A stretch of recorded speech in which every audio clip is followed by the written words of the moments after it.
I eat, sleep, and drink wrestling. I'm an old school wrestler. I have great passion for the sport of wrestling.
Mantar's Memoirs, we have a motto here, and the motto is, you only die once, but you live every day. Ooh. All right, welcome to another Thursday for This Week in Pro Wrestling. We're glad everybody's joining us today. One thing we're not glad about is former WWE star Mike Mantor Halick, passed at 55. The Monty and the Pharaoh family is saddened to learn that Mike Halick, better known as the WWE fans as Mantor, has passed away. Halick's combination of size, charisma immediately captivated fans worldwide that he took to the ring in a giant bullhead, highlight his half-man, half-minotaur persona. Obviously, I just stole that off of one of the many articles written about Mike.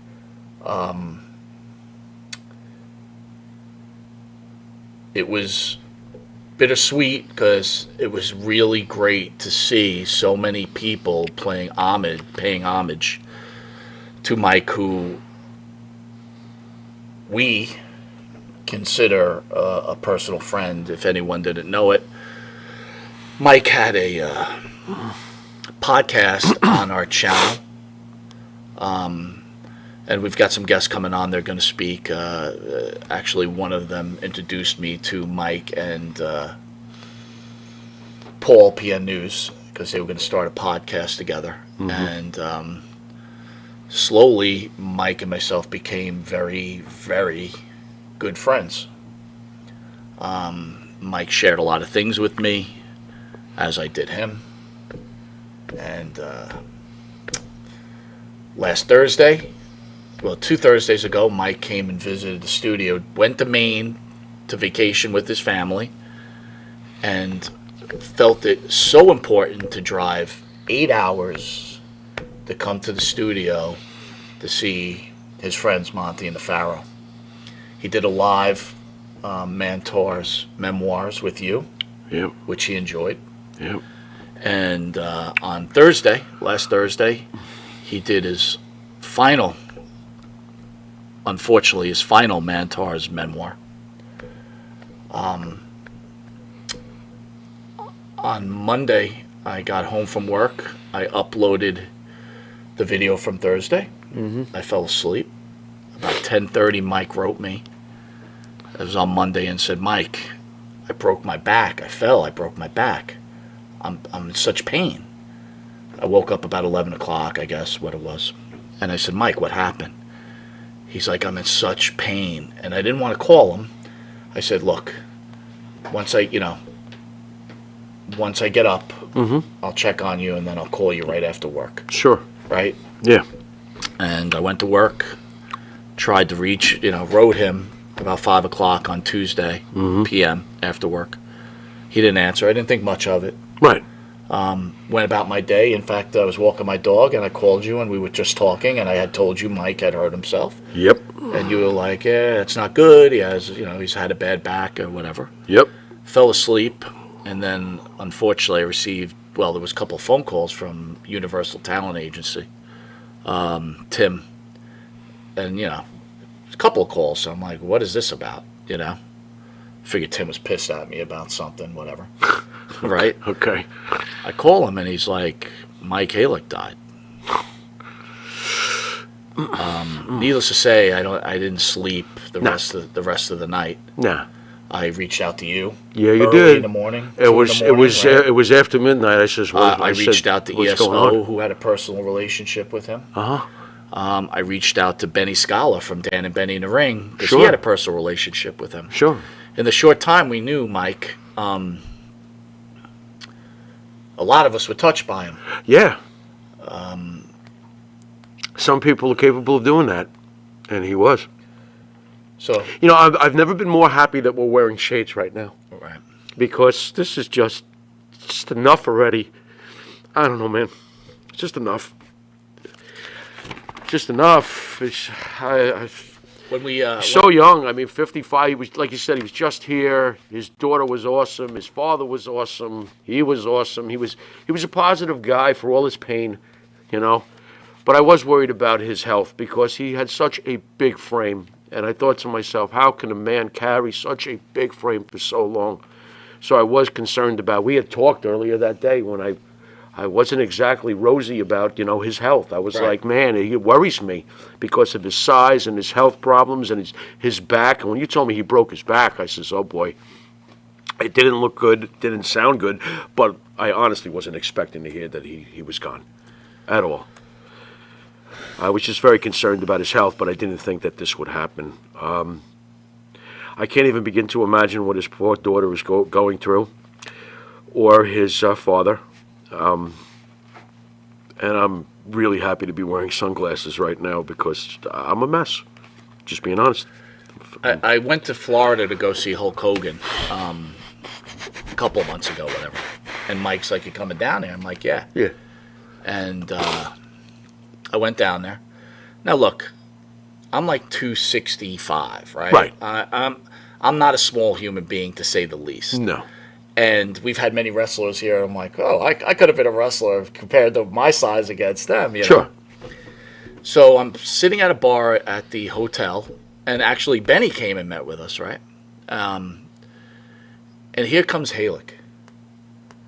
And if I had never seen a human being that big. When he came to the studio, his back was the size of a couch. His legs. He's huge. His legs are his immense. calves. He's immense. He was immense. He was like a wall.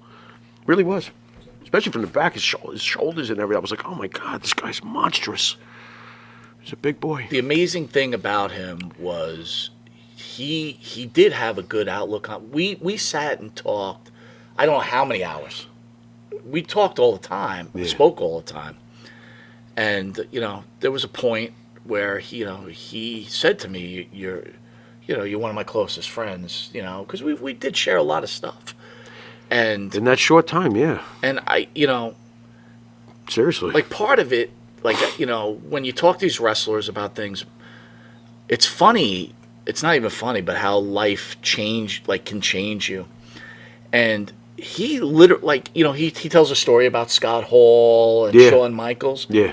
But guys, I am telling you from speaking to him, he was crushed. Yeah. What Those guys, the click did to those him. guys ruined his potential. Yeah, They did. He thought there was this huge opportunity. He's a big guy. and there was an opportunity. And they crushed him on it. You know, they did. That's true. Lou says Halick, and I'm going to read a lot of comments, guys. So Lou says Halick's last few podcasts, many tears and reflection out of Mike himself. He gave the podcast all and was real. That, you know what? Yeah, he did. He gave it his all. He would say to me every day, I love doing this podcast. Yeah. And, you know, when he was up at Maine, right, he wanted to drive here. I'm like, Mike, it's like 8 hours, dude. Because Mike was coming in for an event anyway. And I'm like, it's 8 hours. I'll see you in August. Right. He's like, nah, I just want to see you guys. And I was like, that's him. I'm like, come on, dude. At least from what we knew of him now, that's him. And he took a ferry from Connecticut in the car. He was excited. It was his first ever ferry ride. He's like, I've lived 55 years, and now I can say I've rode the ferry. Yeah, he was pretty happy about that. He was pretty happy about that. Tell you what else he was very proud of. He was very proud of his career, regardless of what happened. He was very proud of his career. And, you know, I mean, he would share with us, you know, much more with you, but I remember him, like, you know, reflecting on, like, did I do enough? The New York Post wrote an article on his passing. You did enough, Mike. I want to shoot up. Now, everybody knows from watching our show, I'm not a big fan of the GoFundMe page, or GoFundMes in general.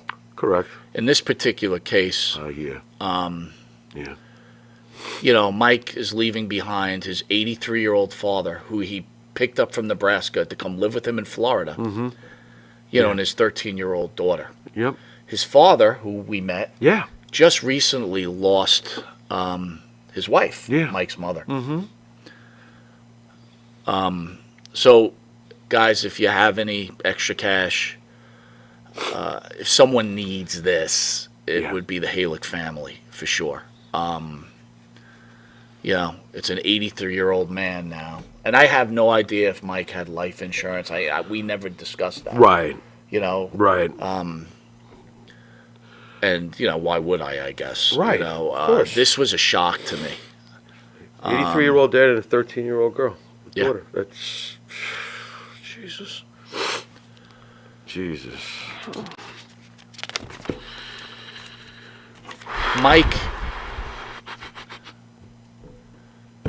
Mike really loved his fans. Yeah, he did. No. And I'm just telling you from me speaking to him, right? Yeah. It's like I wouldn't say it if you know, he would just tell me how much he loved the fact that he still had fans. Yeah. And he just, I mean, I wish he would have been around for the New York event, because I think he could have soaked it in. I'm proud of the fact that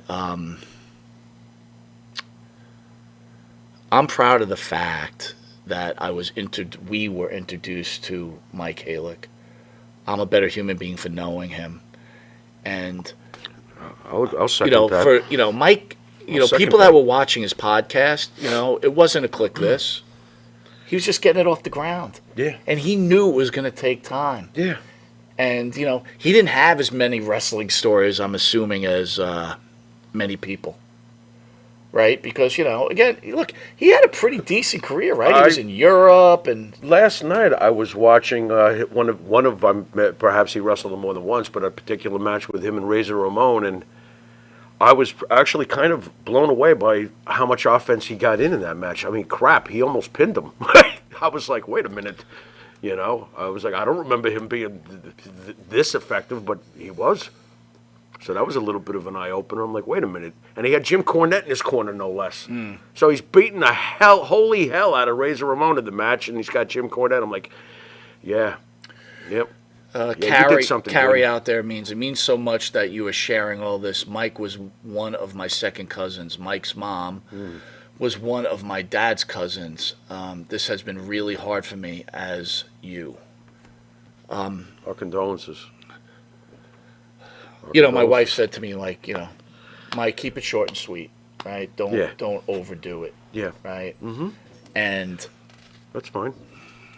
I want to at least say, if I can, kudos to you. 1 second, because this is important. Yeah. Abe, can you put the link on the chat for the GoFundMe? Thank you, Isman. Kudos to you for not only always being willing to make friendships with wrestlers, because you know how Captain Social is. I got it, right. You know, but helping him, give him the platform, which gave him a lot of joy. And I've seen a lot of people saying a lot of nice things about Mantor, but I'm really proud of the time you put in with him and the friendship you built with him and the optimism that he felt by doing this show that he was doing on our channel. So nothing but props and praise for you to do this for him. So seriously, I know that's, you know, make you feel uncomfortable. But something funny, right? What's so we that? shoot at a television studio here in Long Island, right? Right. We've got a producer, we've got a 5-camera shoot, right? Right. This isn't like a regular podcast. No. But unfortunately for Mike, he had Mike Monty as his producer. Oh God, You know? here we go. We need a laugh anyway. So here you go, Mike. This laugh's for you. Every phone call, he goes, "How did you like the show?" I said, "Man, Mike, I thought you were great." But He's the like, producer's and he gotta goes, go. He goes, "The production sucks." Ah, that's great. That's good. Joe, you were doing it on your laptop, weren't you? Well, eventually, what are you supposed to do? Eventually, we were going to do it out of here, right? Right. I was going to work with Abe, and Yeah, right? all right. And we were going to get that whole thing going, you know, and get him an okay. intro Slow and steady song and wins get the all that race. good stuff. Yeah, sure. Guys, the GoFundMe link's up there. Thanks, Abe. Thank you, Abe. Yeah. Benny, I don't know. Can you attach that photo from you in Florida? I'll try to do it. If I could send it to Abe at some point. But you know, Benny, who's from Dan and Benny in the Ring, he's going to write an article on Mike. Awesome. He was actually supposed to have Mike on the show. Oh God. Okay. And I'm sure that's a huge disappointment. Benny's magic pen will be at work, I'm sure. This man says, the match with Razor, I asked him in Hannibal TV about the slap, and he laughed and said, good question. He went on to clarify it that it was off the cuff what Razor did. Yeah. Dude, Actually, right. He walloped Razor pretty good in that match. we've got Just saw it last night. got some guests that may even know Mike more than we do. Right. But first, Right. Paul New, PN News, PN News sent us a video. Awesome. Now, just so everybody understands, many people think that Paul and Mike were brothers. They were not. Right. They were very close. They may as well have been. Yeah, but You know, but yes. the thing is like Yes. that was his brother, and then Sure. he brought him into business. Sure. You know, Gotcha. Unless they were lying to me or working me the whole time, which could be. This is wrestling. And After I all. know, but they weren't brothers, but they were very, very, Oh yeah. very close. Bacon and eggs. Right. So after PN News, then we're going to bring on our guest, and I'm going to let them share their thoughts. Hello, PN News here. I'm still kind of in shock about what's going on in the last couple of days, and I really don't feel fit to talk about the guy, and I kind of want the family to get through this, but I just want to give a real tribute out to my best friend who I have in this business, and I know he's in a better place now, and when the times come and when the time's right, with the family's approval, you know, I'll leave out a little bit more information. But right now, I just want to say rest in peace to my best buddy, and yeah, I know that he's in a better place, and I think that. I think when it's all said and done, and I'll meet him again one day. So whether it's in hell or high water, I'm sure we'll both be there for each other. So God bless you, Mike Halick, and yeah, God rest your soul, brother. I'll be talking about you soon, and you'll be always in my thoughts. All right, welcome back. We've got guests and friends and co-workers of Mike. Guys, can you introduce yourself to the family here?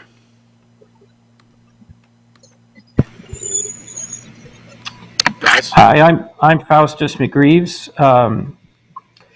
I've been really close friends with Mike for the last decade.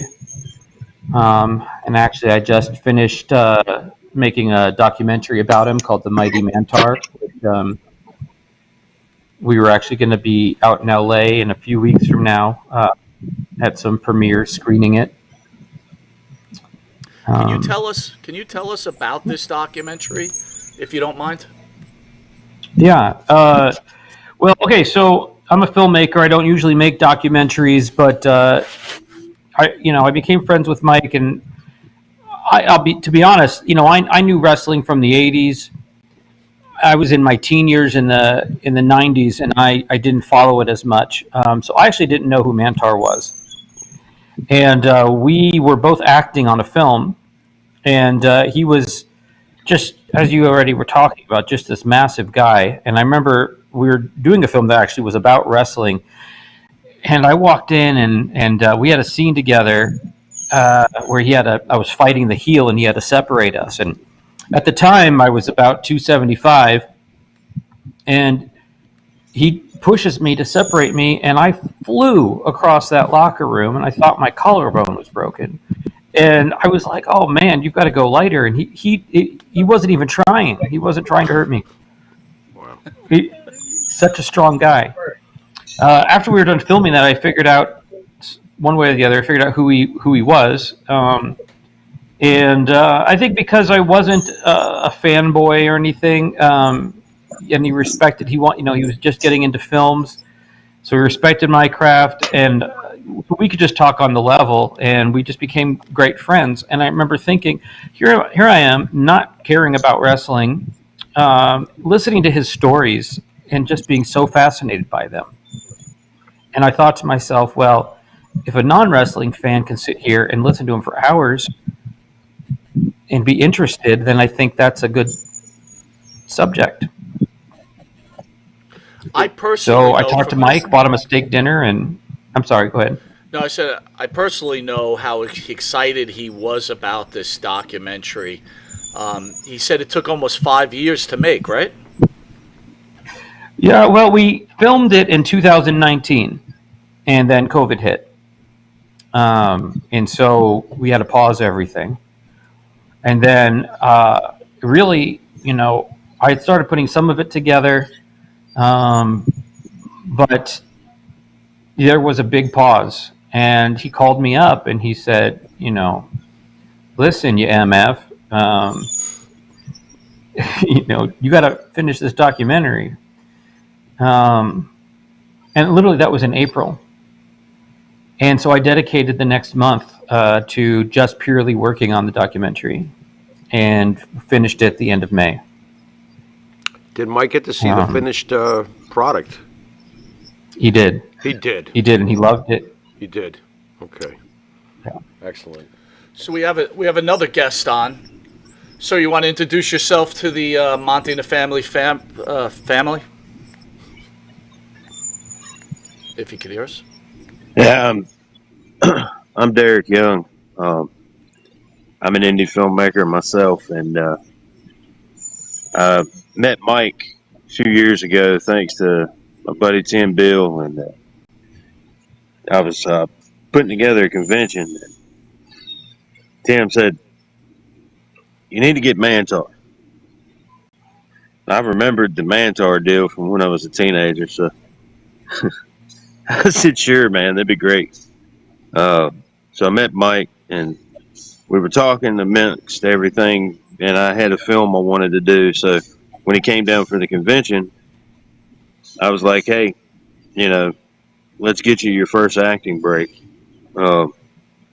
So I got him to be one of the stars for Family Property 2, More Blood, and I got him hooked up with Kadril Shaona, and who he came real close to.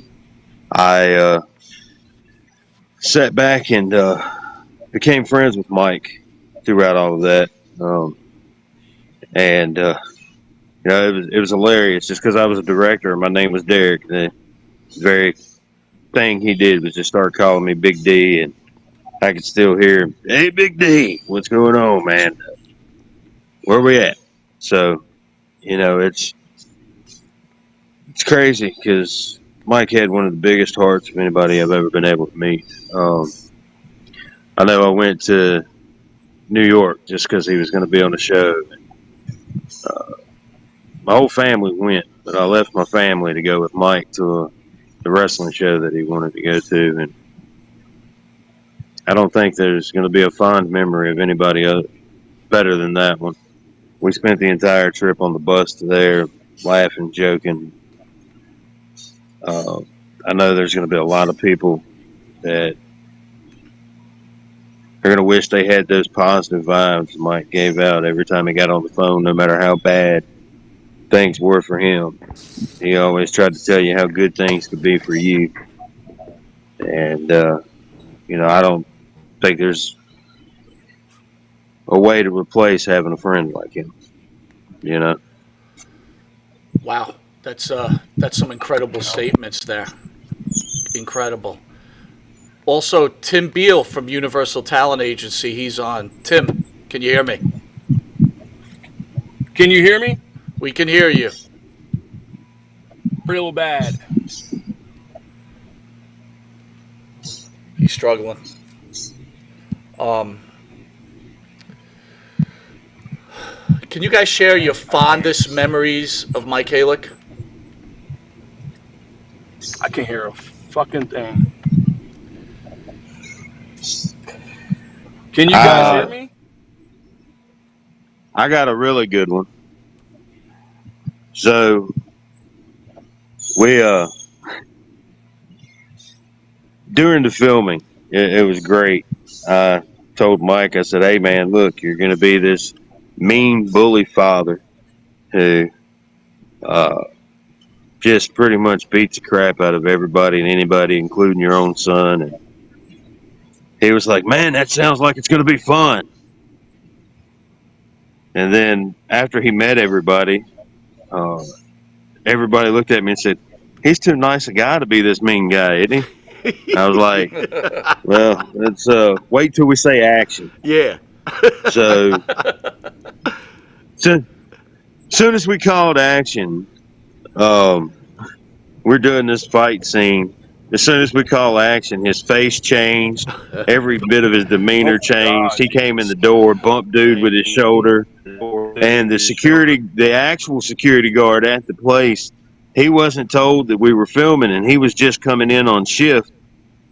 And he literally thought that they were fighting him. Uh-oh. Because Mike was able to sell it. You know? That's the greatest thing that I could say was like seeing him go into the acting world was just like seeing him wrestle. He had it. He knew what he was doing. He knew what he needed to do. You told him, he hit it.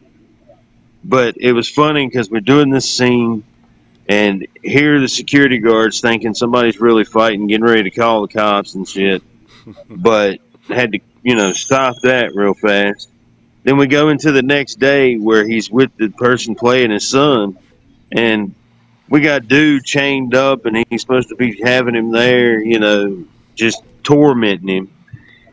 And he's sitting and throwing the punches at him, and he accidentally catches dude in the head. And as soon as the camera cuts off, Mike's like, "Oh my God, I'm so sorry, man. Are you okay?" And I'm like, "Yeah, he's definitely not the mean guy he is when it says action." Faustus, can you tell us about the fans out there about the documentary and what they could expect? And when do you think the general public will be able to see this? Yeah, well, the documentary, and the tagline is, "This is not a story about wrestling. It's a story about a man who wrestles." And yes, you got background on Mike and his time in the WWF, as it was called in the 90s. Then you get stories from when he was over in Europe. But it's really about the title is The Mighty Mantar, and it's ironic because it's also about how his body was so broken, and the toll that it took on him and his family. And also it deals with CTE. And I'll tell you this, and it goes into that in the documentary. We list all the symptoms of CTE. And you can't diagnose it. until after you've passed, which he now has, and I know he's getting an autopsy, so we'll see. But he had every single symptom of CTE. So I guarantee this, even if he hadn't passed, that by the end of that film, there wouldn't be a dry eye in the theater. Because he opens up and he puts away his bravado, and you really see his pain, his hurt, his fears. And Mike was adopted, and you kind of touched on this a little bit earlier about his wanting people to think that he did everything he could and that he was worth people's time. And he said that the biggest thing he wanted to do was to prove to his adopted parents that they made a good choice in adopting him.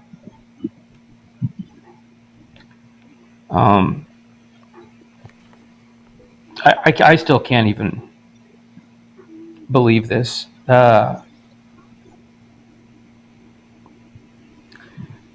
You said that you got to know him in the last year or so, and how you felt really close to him, and I got to know him in the last 10 years. And I did say I'm glad I got to know you now instead of when you were younger, because he was a jerk. I mean, he admitted it. And he was mean to everyone, and he was the toughest kid. He thought he was the toughest guy in Omaha where he lived. And he had a lot of ego and all that, but he was a changed man. And I got to know him, well, although he was broken physically, I got to know him where I think spiritually, personally, he was at his best. Mm-hmm. Mm-hmm. Could I ask you this? Say you knew Mike was going to pass. What would you say to him? I'll tell you this. He talks about it in the documentary too, but he doesn't have regrets. It's interesting. It's ironic because he says he doesn't have regrets, but he said there are a couple of things that I changed, brother. But he really lived his life, and his new motto of you die once, but you live every day, and that was Mike. He was gregarious, he was funny, he was strong, he was scary. He was a loving father. He was a great friend. And I'm going to miss him. It's hard to talk about it. Understood. Understood. If I can lighten it a little bit, you said you took him to a steak dinner. What I think you meant to say steaks dinner, right? There's no way he ate just one. This must have taken like 4 credit cards. Yeah, he had the porterhouse. He had the biggest steak he could find. You mean the house, not the porter? That guy was huge. He was so big. When I was in Florida with him, right, we went out to dinner. Uh-oh. He ate. Now, again, I'm not a small guy, right? No. He ate his meal, my meal, Benny's? a giant chocolate shake. What about Benny? Was Benny 2 pieces of key lime pie. That's awesome. Benny quickly ate his food to make sure he got it. Because if it wasn't nailed down, boy. Mike was going to eat it. Oh boy. Tim Beal, can you hear me yet, Timmy? Hey, Yes, sir. Can you guys hear me? Yes, We sir. can. There he Welcome, is. Tim. Thank you so much for having me, man. First of all, I just want to share a couple moments of my life experiences with my brother, Mr. Mentor, Mike Halick. And Mr. Derek Young and I actually put Mike in his very first film as an actor called Family Property 2. I had reached out to Mike on Facebook in 2014. And I said, I wonder whatever became of the gigantic wrestler I grew up watching on USA Network every Monday night on Raw, the Mantar, Mike Halick. So I reached out to him, and he goes, "Do you remember me? How could I forget you? Some of his feuds when I was a child with Razor Ramon and Shawn Michaels and Bam Bam Bigelow." And I was just like, "Yeah, I remember you, man. Who could forget you?" He was taken aback by anybody remembering him at first. And then as we conversated, I said, "Hey, I want to become your manager, man. I want to start booking you for work. I want to get you in films. I want to get you in appearances." He's like, "I've never had anybody want to represent me before." I said, well, brother, I do, and let's do it. So I started working with him, and we formed a kindredship, a bond. We were like brothers. I think Mike had a very infectious personality, man. Anybody that was around Mike for any amount of time, he became their brother. He was a guy who had a big heart. His heart was just about as big as his body was. And I'm going to tell you, man, he always put first. He was the type of guy that would give his shirt off his back to help you out in time of need. And he would just be there for you. And I know Derek can expound on that, man, but Derek and I had a wonderful time working with him on Family Property. And then Derek went on in a couple films later they did together. I actually had a falling out with Mike in 2015, and we didn't talk for 7 years. This is what I didn't tell anybody, but I'm going to share it now. And I had God talk to me and say, is there anybody in your past that you want to make amends with? And I said, yeah, I want to make amends with Mike Halick. So because of Derek Young again, I reached back out to Mike 7 years after no communication, last November 2022. We patched it up. We made amends. And I said, brother, life is short, man. I want to work with you again. He said, why now? I said, I never forgot you, man. Never forgot you. And you know what? I'm so happy and so proud that I did that, man. Thank God I reached back out to him and made amends and was able to patch things up, because when he left this world, I can honestly say, brother, that me and Mike Halick were the best of friends. I'm going to love him. I'm going to miss him. But in his memory, we're going to get Family Property 2 out there, and we're going to get it released. And we're going to have a screening in Los Angeles at Limley Theater of The Mighty Mantar. And I think we lost his service. Derek, same question to you, sir. Yeah. If you had the opportunity to say something to Mike, what would you say? Well, I hadn't, with life, we hadn't been able to talk a lot lately. I'm going to regret that. Because every time I get on the phone with Mike, it'd be a 3 or 4 hour conversation trying to catch up. Now I can't get that 3 to 4 hours.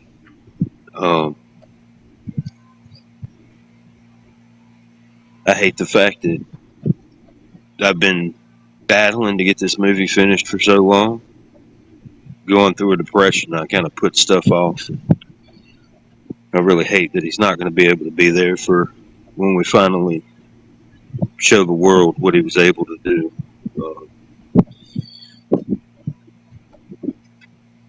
We're going to miss him. It's like he said, you only die once, you got to live every day. I've been so busy trying to survive that I've not been living. And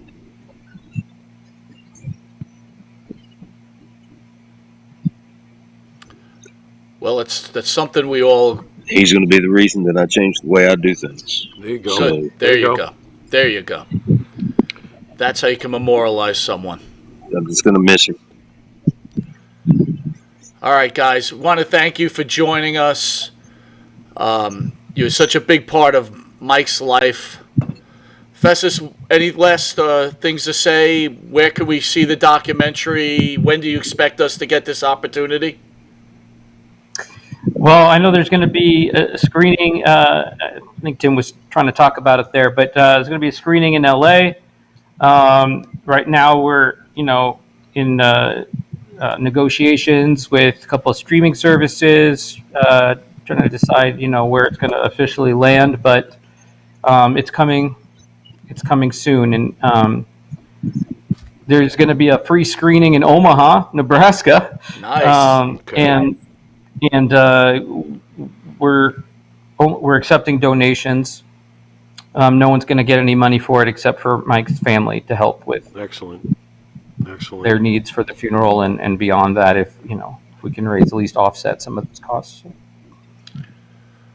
You guys are all, thank you very much, all of you, for coming on. I know this hasn't been easy for any of you to share in such a hard time right now, but All three of you are obviously good men, and you put in good work, and you'll be able to show the world, all of you, from the work you did in the past, the fruits of the labor of Mantor. So you guys are going to honor him in his passing just by what you guys have done for him in the past and what you're about to premiere, all three of you. And Derek, I totally get it. Just go for it now. Use this as an inspiration and go for it. Let the world see what Mike was about. All right, Hey, guys. do we have enough time for me to share one more story? Sure do. All right, because I want to share something funny to end this out on. But do me one favor, Derek. Get the camera on your face. There you go, He buddy. is. There he is. So here's the thing, right? Y'all were talking about Mike and how he ate. He came to stay with me when we were doing the filming and stuff, and he said, "Well, I need to make sure I'm going to be able to eat." And I'm like, "Yeah, man, I'll make sure to have enough food, everything else." And he said, I don't think you understand how much you're going to need. I said, "Well, we'll figure it out when you get here." And we sat down and I fixed the first meal, and we got done, and he looked at me and he said, "All right, so that was a snack. What else do you got?" At that moment, I started laughing and said, "I can't believe I found somebody that could out-eat me. I guess we need to get up and go to the grocery store." So we went, and about $300 later, I had enough food for the week for him. And I looked at him, and I said, "Hey, man, I wish I'd have had you with me when I was at the beach, because they have this whole deal where it's you go down and there's this place at the beach, and if you can eat everything there, you get it for free, and they put your name up on the wall." And I knew he could do it, but he looked at me and he said, "Well, if you take me, I'll eat mine, and then I'll eat yours, and then we'll get both our names up on the wall." And I said, "Well, let us do that, brother. Let's go. We're gonna have at it." So that whole thing about y'all being able to sit down and see that, it's something. Mike himself, every little thing he did, there was some type of humor to it, and it was just the way that he said it and did it. And it's just anybody that never got the opportunity to see him wrestle, you need to take the time to, because even though he got buried, he put every ounce of his heart into it. And what he did in the ring when he had the opportunity was great. So I just wanted to make sure to tell everybody, if you've never heard of Mantor, go look and see what he had to do to be able to live his dream. I love it, man. Thank you, guys. Thank you guys. all. Thank you. Tim, Derek. Thank Could you. I say one more thing? If you want to find out about the documentary, because I don't have obviously solid dates right now, the Instagram is the Mighty Mantor Doc. And we'll have all the updates and where it's going to premiere and the screens it's going to be on and what network it lands on and all of that. So can't wait to see check it. that out. Can't wait to see it. Awesome. I just want to say one more thing too, please, if I can Sure. say something myself, and that is, my phone was overheating. I'm in California, so this weather out here gets so hot sometimes my phone overheats and shuts off. But I wanted to say that most people do things in life for profit or gain. I was going to do a screening of the Mighty Mantor out here at Lemley Theater in Hollywood, Los Angeles, for profit. Well, when Mike passed away, I said, you know what? What's more important than money? Your legacy. You can't take money with you when you die. So I immediately thought about Mike's daughter when I heard Mike passed away. I know she's very young. So I said, you know what? I'm going to join the cause and what Andrew's doing. Andrew's doing a screening in Omaha, Nebraska of the film, and all proceeds will go to benefit Mike's family. I'm not going to profit off this. I've decided all my proceeds from the screening out here in Los Angeles are going to go to benefit Mike Halick and Mike's family. And I just want to say I love Mike. I'm going to miss him. He was my brother, and I'm glad that we were able to patch things up at the end. And I just want to leave people with this right here. No matter what somebody does to you in life, the most unhealthy thing you can ever do is carry around a grudge. You have to find it within yourself to forgive and forget. Whatever Mike and I, whatever our differences were in the past, we let it ride. It was water under the bridge. And at the very end of Mike's life, he and I were brothers. I'm going to miss him. God bless him. God bless his family. And God rest his soul. Hey, God bless you guys. Thanks again for sharing your memories of Mike Halick, the Mighty Mantar. Thank you, guys. Thank you all. All right, guys, some interesting stories of people that knew much more than we did about Mike Halick. There's not much more to say, Jimmy. No. Let's rest in peace, brother. I hope you got one rolled up for me in heaven. I'm waiting. I posted a picture, a final picture before we cut out, of Benny from Benny in the Ring. There in Florida. we go. I took that picture. It looks like you had a nice time. It was a good time. You Rick and Rackin'. It was a good time. Nice picture, Benny. Nice pic. I'll just end it with this, Jim. Mike, I knew you for a short time.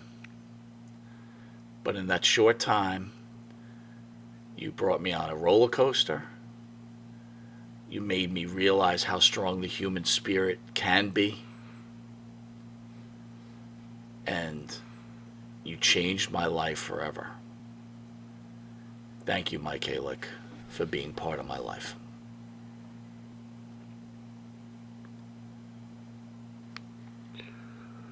Good night, everybody.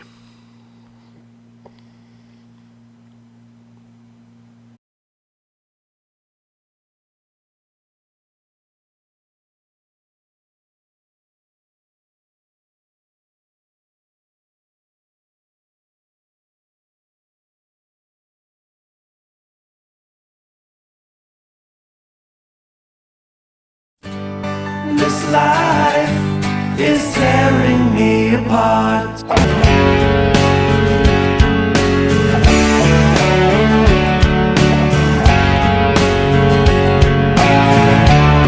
Love was all we really knew. I saw the beauty in this world all around. This life is tearing me apart. This life is tearing me apart. I didn't know it was nothing from the start. After all